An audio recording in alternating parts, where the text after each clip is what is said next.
All right, hello. Welcome back, everybody. Um,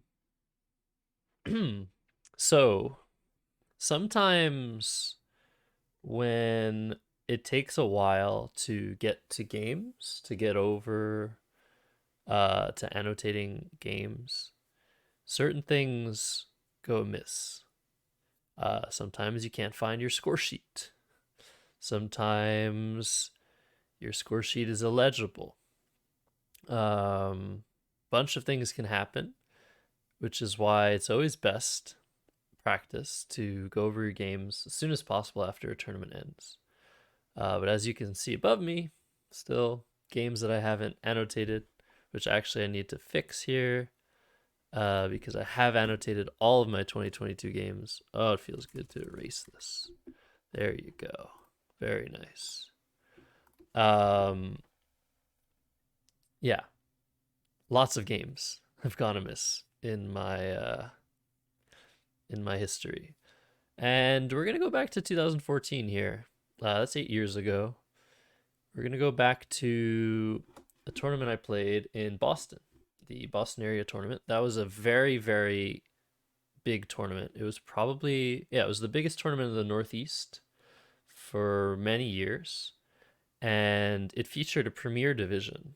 So if you can read these results, if you're familiar with cross tables, you see that I won this event. This is a tournament that I think it was I guess my best win yet, I would say, in terms of the competition and yeah, the performance was quite good. This Kingston tournament, I didn't have much competition, but I was in Division Two, and that might seem weird because I was rated in the 1700s. The only Division One tournament that has higher ratings than 1700 is Nationals. Usually, Nationals starts with an 1800. If you want to play up and you're in the 1700s, that's okay. But Boston area tournament featured something called a Premier Division, and a Premier Division featured the best players basically in North America, and they would always come to this tournament. It had a lot of prestige, and I wasn't even near that level yet in my Scrabble path. So this tournament, um, back in 2015, featured only a six-player B division, which is kind of bizarre.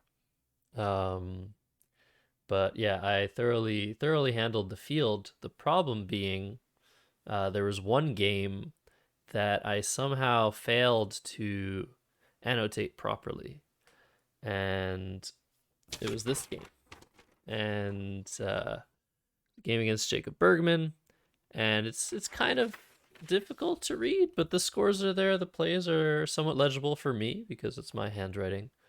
Um, so looking back and finding this game was like, wait, why didn't I annotate this game? What happened?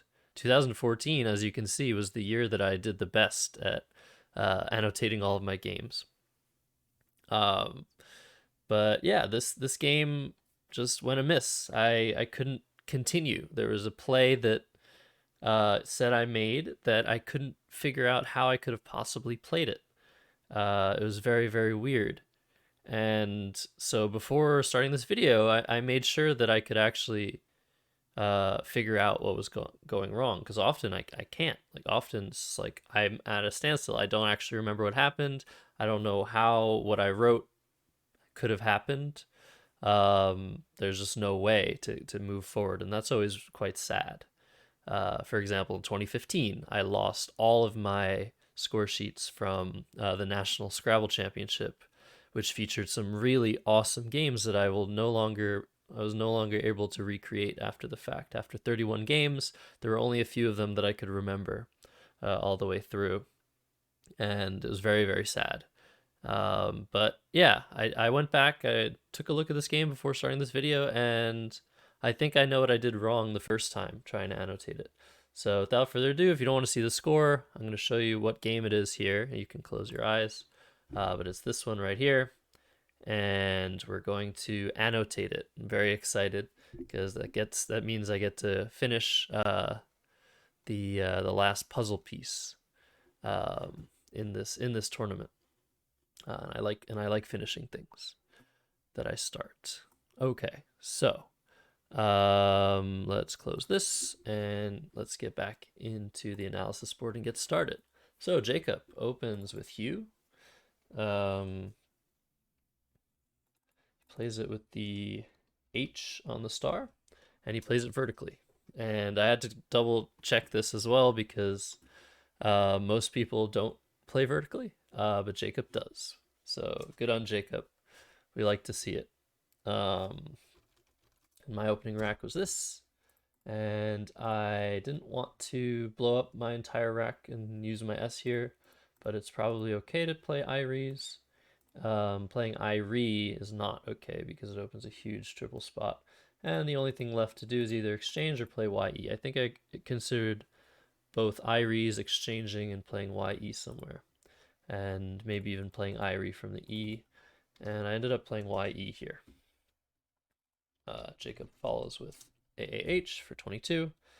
And close your eyes if you're easily offended, but this word was valid back in the day, and I played it as it seemed to be the best play.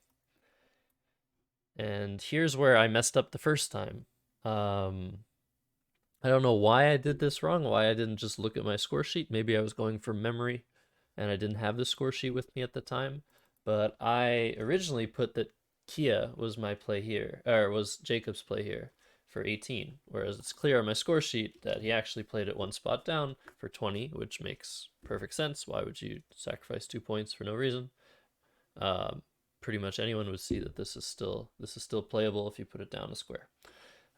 So Kia for 20 was the play, and then proceeded with me playing pick, keeping SORI.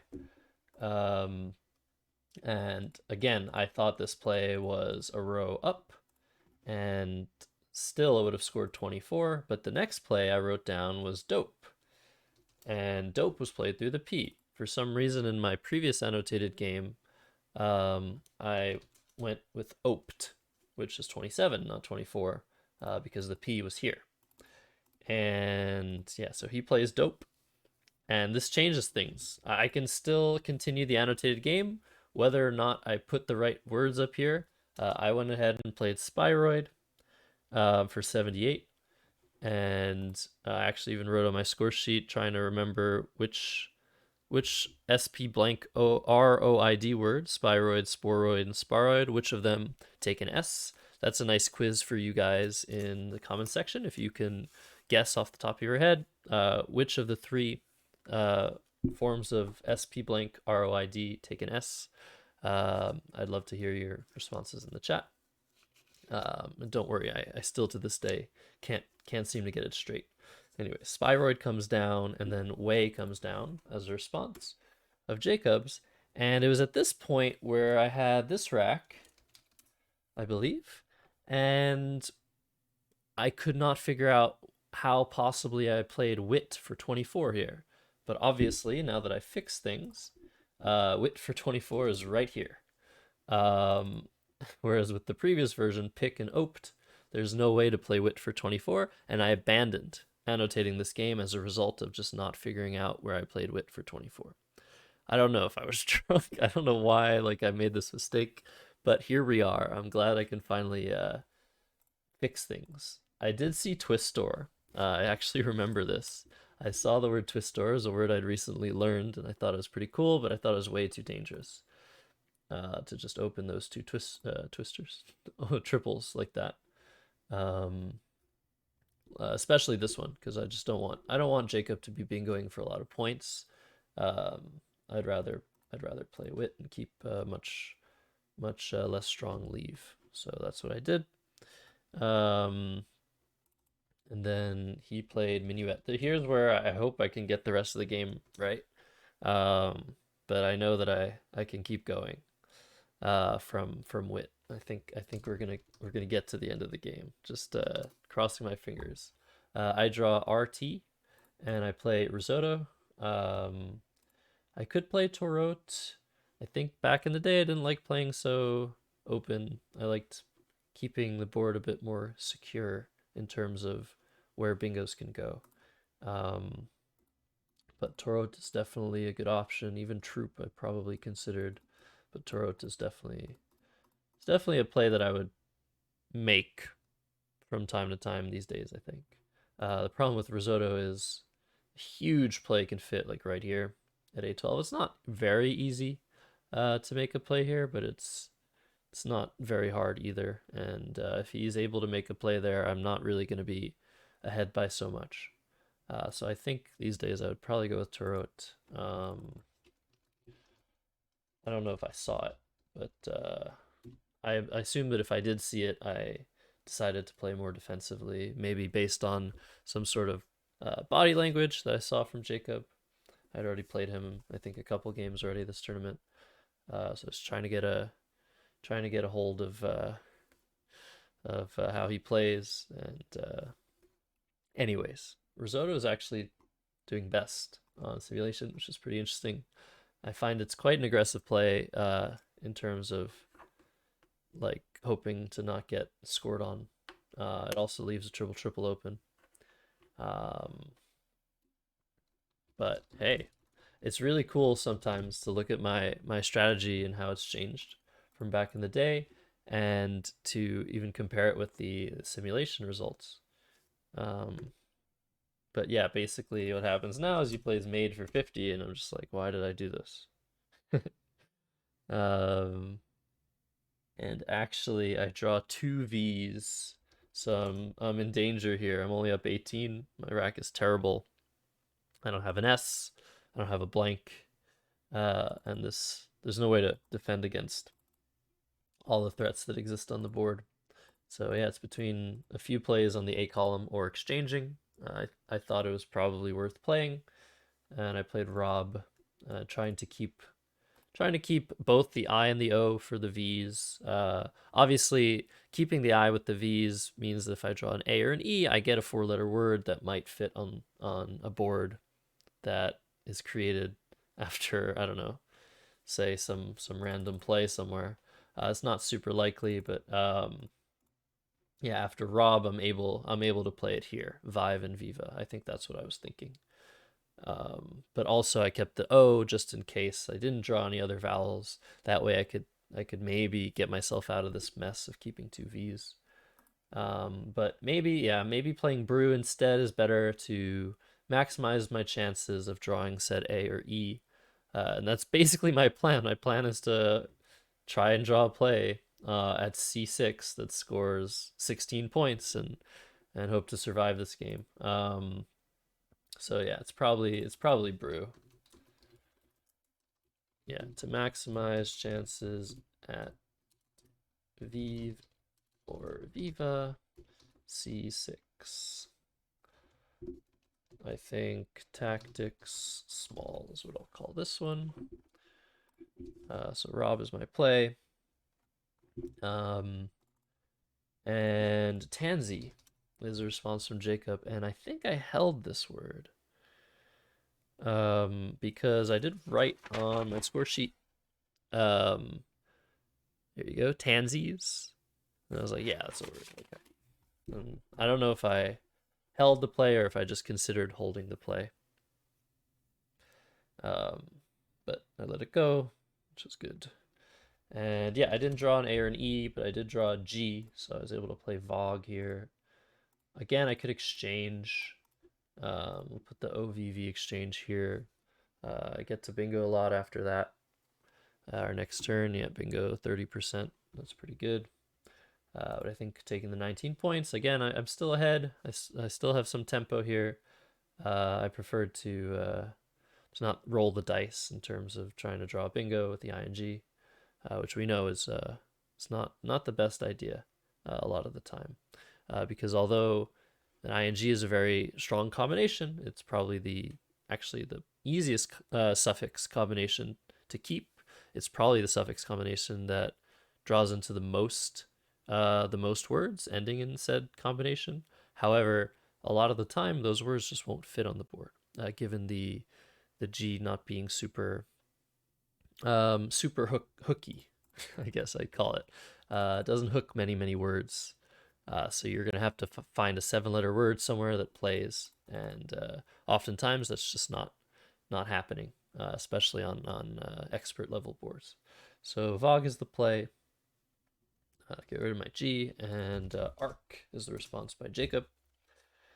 And here I started to panic a little bit. I saw that I had naivist on my rack, Nievest, and I just couldn't decide if it was a word. I saw tensive. Um, and yeah, again, I can show you the score sheet where it says, oops, right up there where I wrote down tensive naivist, and I didn't know if naivist had been added or not, but it in fact was not valid. So it was a good thing I didn't play it. I think it might be Collins, because again, like when I saw it, I was like, oh, naivist, that looks like a word. Obviously, the normal spelling is with an A. But yeah, instead I went ahead and played Vice. I could also just play Wove and be very, very aggressive. That's probably going to be the play that sims best. But let's run a little simulation, I guess. I played Vice, which is a very defensive play. It blocks an S hook, but mostly blocks, I guess, an O hook or something of the like. It doesn't really block anything because he already takes an S. It also opens a triple that I'm not too fond of opening. So yeah, these days I wouldn't be really keen on making such a play given the existence of another S hook on the board. Vine, maybe not either. I think I would just go ahead and play Wove. But I think what happened here is, given my uncertainty about the bingos on my rack, or bingo, I went ahead and got a little bit of tunnel vision. And I decided that if Jacob did have a bingo with an S, I'd much rather he play it here and I get maybe the triple in response. But yeah, I think this play is a little bit paranoid. I wouldn't make it these days. I would just play Wove. That way, um, I draw into a lot of bingos. So if we trade bingos, I probably have the advantage. Yeah, strategy medium, let's say. Obviously, if he doesn't immediately bingo, I can then play another very defensive move and potentially block bingos for the rest of the game, but I shouldn't really rely on that sort of thing. Interestingly, this would be a very different position if the C and the H, or the hooks of said letters, were actually one space closer to one another. So if the C was maybe here instead, I would be much more keen on trying to block, because then if one spot is used by Jacob for a bingo, the other spot is automatically going to be blocked. And so that would be a totally different situation. However, in this situation, we both get access to one lane so much of the time. He'll get the better one, but then he might even give me a good one. So yeah, it's just not a good idea to just block one of the lanes here, being worried about whatever.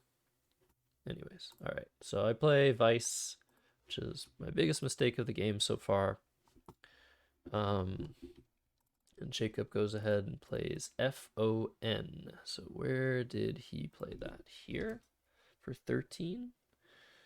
No, he played it for 19. Ah, yes, he overlapped. Very nice. I definitely shouldn't have been worried about Arco as a hook. If that's what I was thinking, that's probably really bad strategy, and I'm glad I don't think like that anymore. And I draw extremely well to my ENST, a bit too well, I would say, but no complaining. And I played Gerents, which seemed to be the most defensive bingo I could find, given the G not being a very hookable letter. So the O and the I and the A are the only hooks to the G, whereas if I put the R, or even the A. The R gets hooked by the E, gets hooked by the A, the O on the other side, but the E is just the biggest thing. The E is such a good bingo tile that you'd much rather put a tile like a G somewhere, making it much less likely to be hooked with a bingo. So probably not worth spending -2 points in playing Gurnitz, but maybe. Anyways, Gerents, Regents, good pair, good anagram pair to know. Jacob goes ahead and plays Gels, and I'm up 44 points, and I draw the other blank, and this is game over. I've drawn two indexers, which I had to think about for a second because indexer is a word and reindex is a word, but annexer is not a word. It is only reannex. So I needed to process that again. That's another pattern that's really good to remember. There's so many of these in in the realm of words that are playable in Scrabble that very, very good to remember with association. So I associate indexer with annexer, and I need to remember which one sounds worse, basically. And annexer always sounds worse to me than indexer. So annexer is the worst word and is not a word. But yeah, this is game over. I just drew both blanks back to back. Jacob plays O, struggling with bad letters. And I don't have my full rack here, but oh, the game is over, so I do have my full rack. This is what he had, and this is what I had. And oh, jibe for 42. Where is that? Oh, with bow. Did I just miss bow? I think I missed bow completely. Yeah, this doesn't seem good at all. So my main objective here was to block quail, but I mean he already has qua. So that's why the play of girded is best, because it not only blocks quail, it blocks qua. So I don't think I properly assessed all of this. I could have been low on time. Sometimes when you're trying to play defensively, trying to block bingos, and not being sure of Nevist or whatever, that could have burned a lot of time. I don't actually know, but it's possible that I was low on time in this end game. But this is definitely not what I played. Is definitely not correct. I just maybe I was hoping that he would challenge, but he did not. He played qua. I played in in one of these two spots. Now I actually can't finish this annotated game. Sorry, guys, because I don't actually know which in I played. I have two outplays that are exactly the same. I think I probably played this one because it was vertical. So I ended up the game winning, 460 it says. Oh, whoops! I'm stupid. I played Beagert here. I'm sure a couple of you were screaming at your monitors, being like, "Why would you play it there?" After I talked about how Kia was easy to see, I didn't see Beagert here. Yeah, so 460, 323. I want to see, that is a 137 point win. Let me just save this game. Jacob Bergmann, missing game. So I won this by 137, but if I had played Gerted, just want to get this accurate here, he would play Queen. I'd play BI for 36, and I'd win by 160. So that is quite the difference. 137, 160. That's 23.